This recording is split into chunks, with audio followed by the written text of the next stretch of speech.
Ang dami kong pangarap pero bakit nakakulong?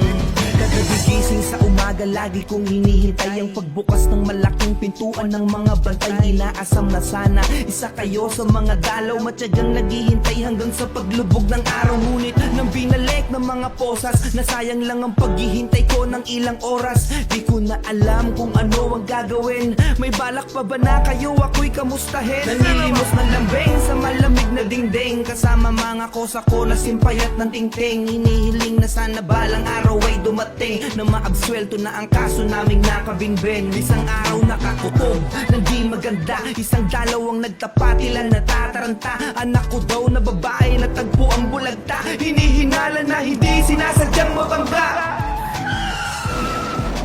Patay ang 4 na taong gulang na bata habang sugatan naman ang isang estudyante matapos silang masagasaan ang bus gano'n sa Commonwealth Avenue, Quezon City. Kaya pala wala nang galaw, wala nang sulat. Di mo sinabi, yung mama mo sumama na din sa ibang lalaki. Ano nang mangyayari sa buhay ko ngayon? Patawarin niyo ko, di ko ginusto ang makulong.